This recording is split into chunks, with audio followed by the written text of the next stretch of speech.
Hello, thanks for watching. Team D Air Quality Mobile Application Final Presentation based off the embedded systems choice for our project. I'm first going to talk about our demos.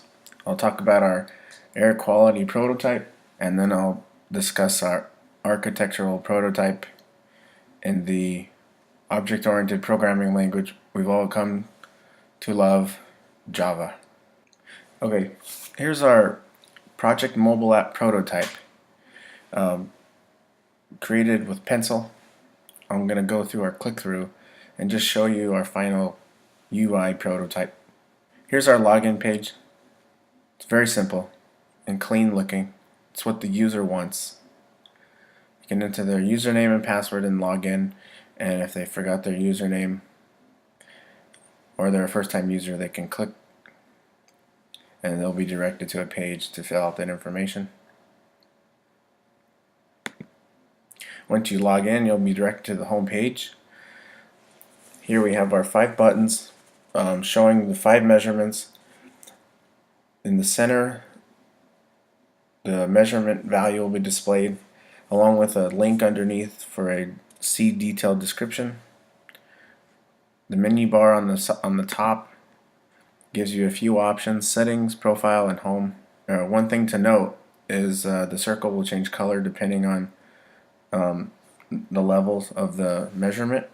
Green is good, yellow is warning, and red is for danger. Users love color. If we click one of the measurements, you see the value would change and the color would change. Click all of them. If you click the detailed description, you'll be taken to a details page. We'll have a chart showing past values so you can see trends. So monthly averages.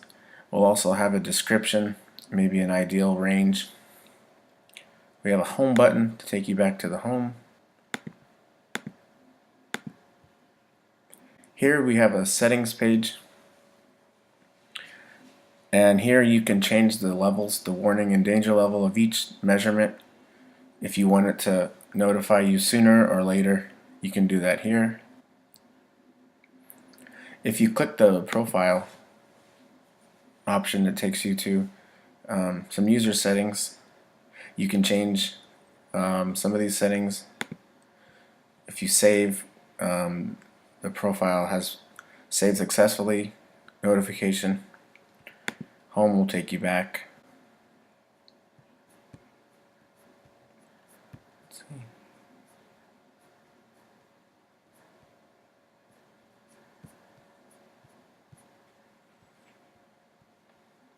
So that's it for our UI prototype. Now I'll move on to our architectural prototype. Okay, here's our architectural prototype. We have several classes. The first one, carbon monoxide button, is simply the button on the page that has a is clicked Boolean value. If it was clicked, it'll change its value. That'll notify the program demo class to start the events in motion. In this main class, we will create a sensor and a pollutant object to hold the data. We'll create the display with mobile display. We'll create the button, check if it's clicked. If it is, get the data. Then we'll check to see if it needs to be colored green, yellow, or red. We'll have the data display. We're going to add that value to an array, which is going to help the graph function, draw graph function. Draw the graph in the details page. We'll update the description, and obviously if the button is not clicked, then it'll be kind of a default area. Our pollutant class will be made to hold several pieces of information on one of our measurements. In this prototype, we're using carbon monoxide, CO. The object is created. There's a bunch of getters and setters. Here's a method to add values to the array. The mobile display class is mimicking our view. It's going to hold value area, color, the description. It will need a pollutant, some getters and setters, and a draw graph. The sensor class takes the data from the actual sensor in the house, has all the measurements, allows you to get values and set values. Okay, I finished the demos. Now I'm moving on to the prototypes. We had several throughout the semester and a few since the midterm. Our first UI prototype started off pretty similar to what we have now, but without all the additions. Our first page would navigate away from the home screen to a page with the measurement you were interested in seeing. As you can see, this was too cluttered, so we decided to have the value update on the page and included a link to the charts. Some other feedback. Our prototype, we had a few changes and gave the user a better experience. The first thing to note was our menu drop down didn't show any choices, so we added that, which allows the user to quickly navigate pages.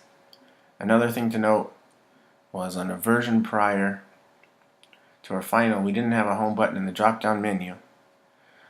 That was a good piece of feedback because a user could get stuck in a spot. Another piece of feedback that helped was including a confirmation screen that lets the user know that the data they've entered has been received and updated. Our detail slide was changed based on the fact that we were going to implement charts like the one you see here for CO2.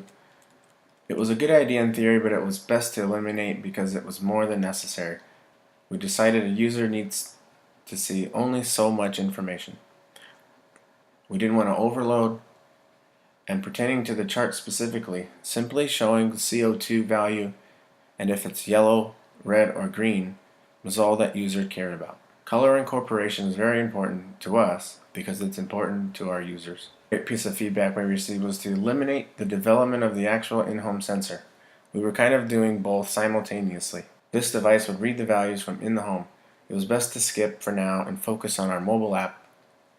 Here was the latest version of the in-home sensor before we scrapped it for the time being. Our architectural prototype definitely helped clarify our system design.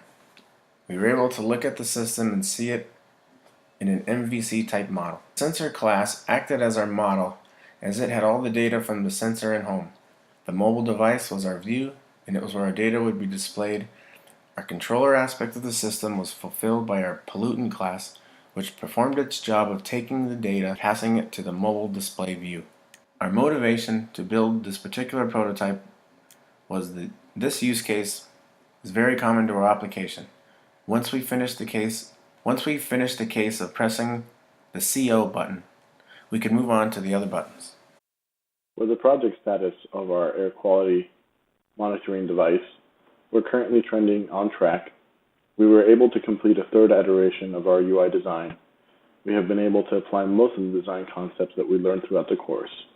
We were able to apply the UML state chart, activity, sequence, and class diagrams. Additionally, we were able to use some architectural design patterns. More specifically, we used a model view controller to make sure that we had a clear separation of concerns. As far as risks are concerned, we did have a hard time with the compressed nature of the course, and additionally, we had a hard time with everyone in the team having different schedules, which meant that multiple team members had assignments and exams due from other courses that were concurrent with this one, which made it pretty difficult to align everyone's efforts. What we did to mitigate this was to add daily checkpoints on team tasks and apply help where we deemed it was necessary in the group. And as stated in the slide, if we were to continue on with the project, we do feel confident in our ability to adapt to the challenges that we would face, and we would be successful in delivering a working product. For our design process, we went through a total of 3 iterations. Each time we went through an iteration, our design became more simple and clear and easy to understand. Of course, with the last iteration, we felt that we had a good, solid prototype that represented our vision. That being said, we feel that our design is built more flexibly. That's going to allow, during implementation, future changes. We feel that's an important part of the UCD process.